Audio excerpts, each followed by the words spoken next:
Hello again.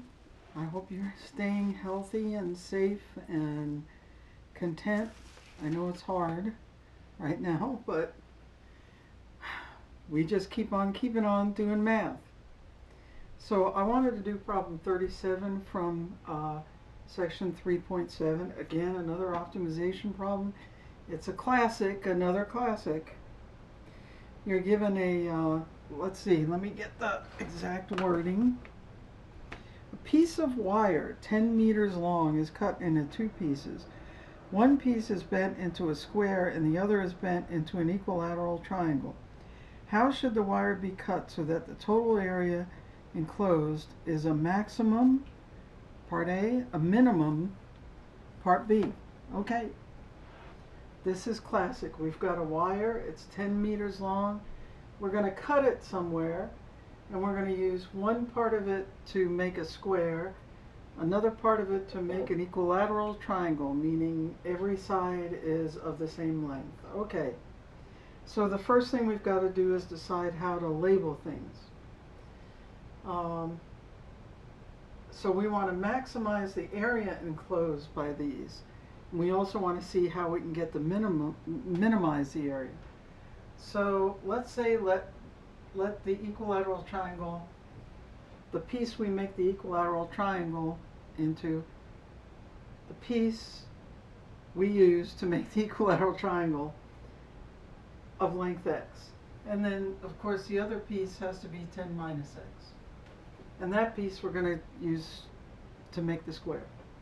So it's a square, so every side is the same. So every side is a fourth of 10 minus x, whatever that is.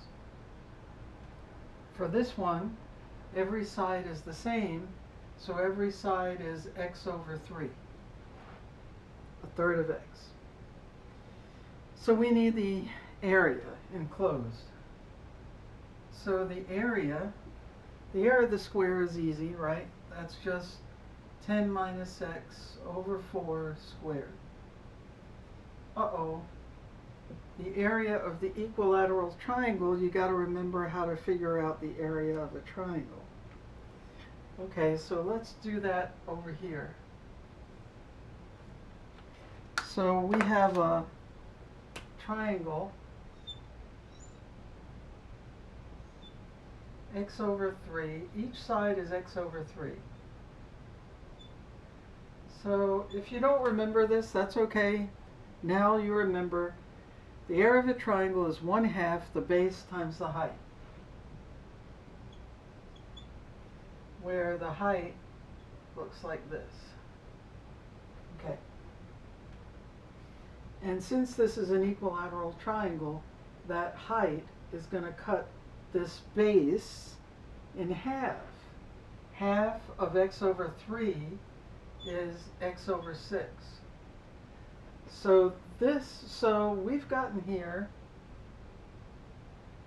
a right triangle where this side is x over 6, this side is x over 3, this is h, we need h. Okay, we can get h using the Pythagorean theorem. So x over 6 squared plus h squared is equal to x over 3 squared.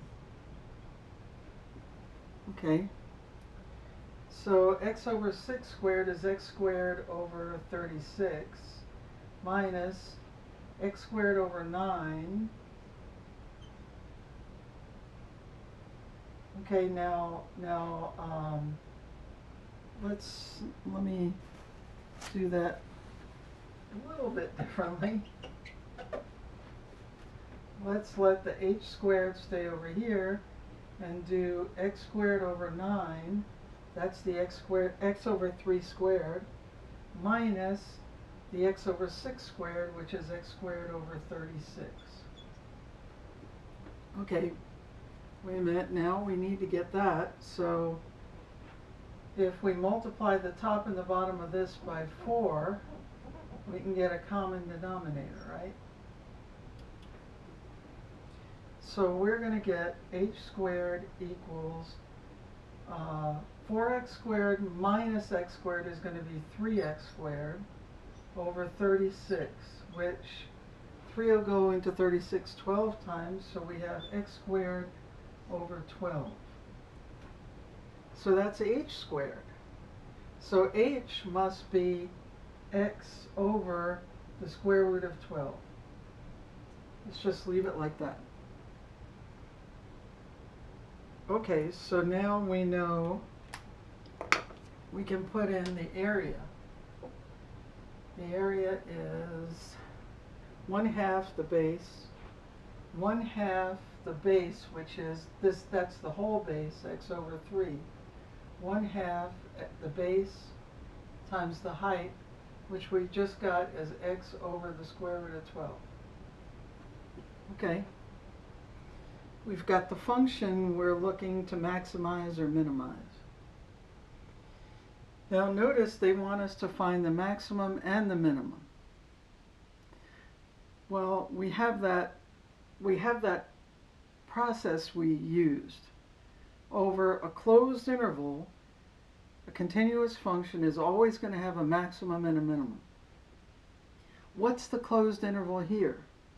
What can x be? Well, x can go from 0, right?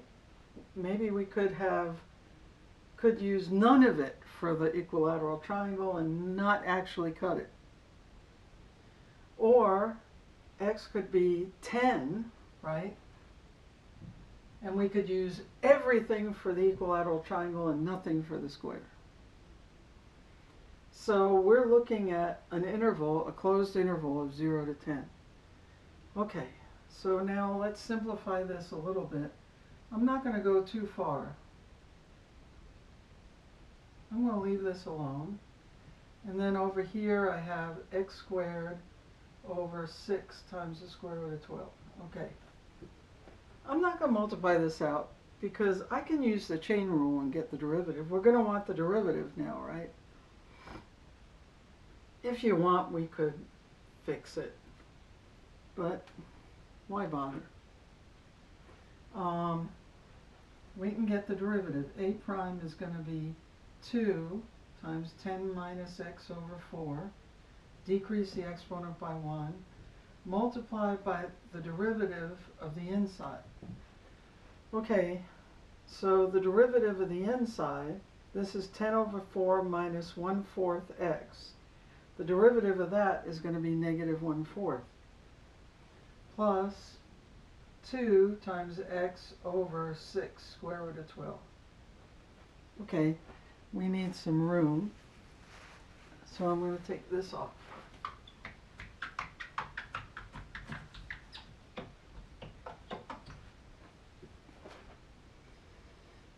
The good thing about the videos is if I erase it and you didn't get it all down, well, you can go back. That's a good thing. Okay, let's simplify this a little bit. So a prime is going to be negative 1/2 times this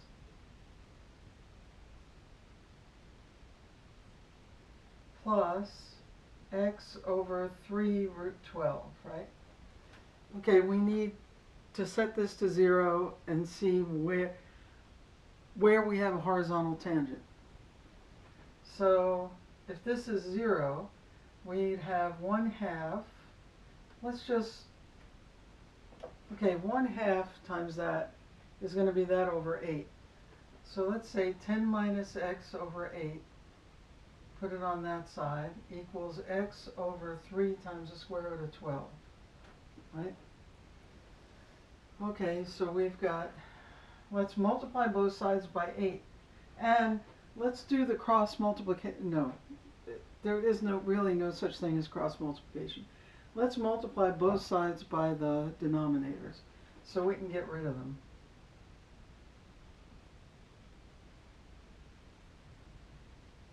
If I multiply both sides by 8, the 8 cancels here, but it stays here. Multiply both sides by 3 times the square root of 12. We get that here. It cancels out here, so we have that.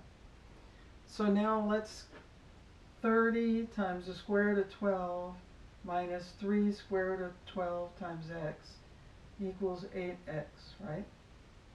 So now 30 square root of 12 equals 8x plus this.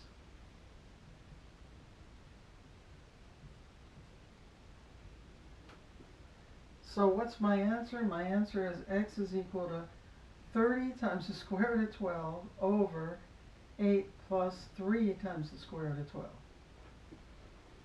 That's our answer. Now, is that a minimum or a maximum? Well, first, let's get an approximation for that. I think that'll make it easier. So 30 times the square root of 12 divided by 8 plus 3 times the square root of 12.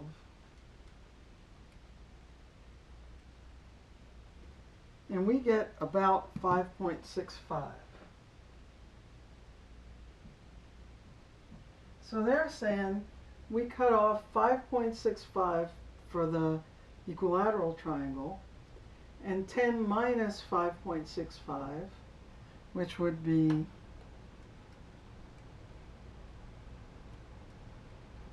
4.35 for the square.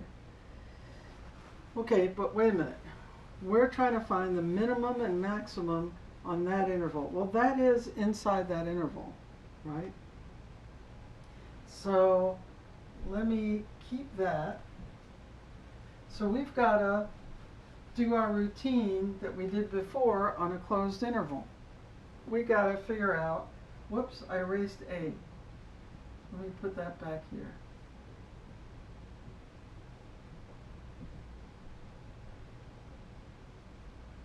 One half the, what was it? Can't remember. X squared over 6 square root of 12. Okay, so first we've got to put in A of 0. So if we put in a 0 for x, well, this is 0. And then we just have 10 over 4 squared. So 10 over 4 squared would be 6.25. Now, in that situation, we would not really build the equilateral triangle, we'd only build the square. Okay, then we've got to figure out what A at 5.65 is, and then we've got to figure out what A at 10 is. Well, maybe the 10 would be easy. If we put a 10 in here, this is 0. So if we put a 10 in here, it'd be 100 over 6 times the square root of 12.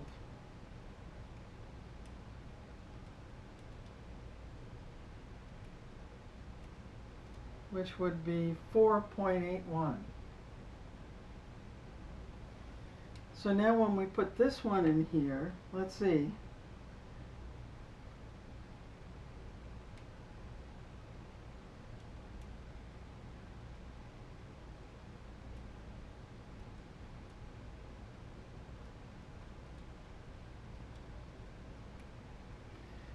Okay,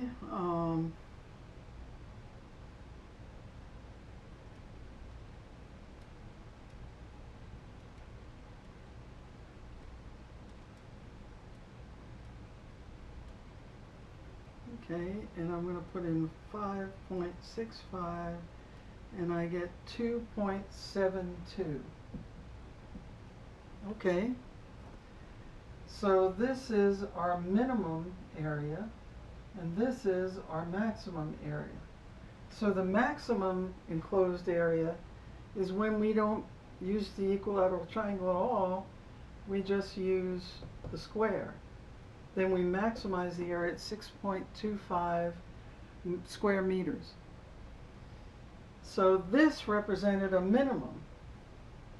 So if we make the equilateral triangle all the way around it 5.65, which means a third of that is each edge, and then the rest for the square, then we minimize the area enclosed. So that's, again, that is a very classic problem. There are other problems you have like 35, 36, 38 that are just like this.